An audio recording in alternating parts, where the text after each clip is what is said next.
राज्याचे मुख्यमंत्री आणि दोन्ही उपमुख्यमंत्री त्या प्रचारासाठी कोल्हापूरला गेले. त्याचा उल्लेख या दोघा नेते मंडळींनी केला.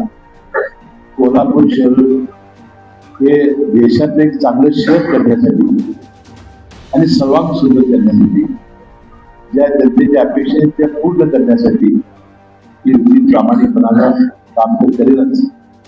त्याशिवाय ज्या अपेक्षा लोकांच्या आहेत ती कसं असावं कोल्हापूर तसं करण्यासाठी आम्ही सर्वजण मिळून प्रयत्न करू.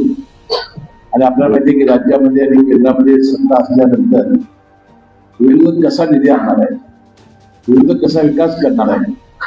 मला वाटते फक्त मोठ्या मोठ्या गप्पा मारून या निवडणुका जिंकता येत नाहीत. त्यासाठी महाराष्ट्रातील ताज्या घडामोडी पाहण्यासाठी लाईव्ह 24 तास न्यूज चॅनलला सबस्क्राईब करा आणि बेल आयकॉनवर क्लिक करा.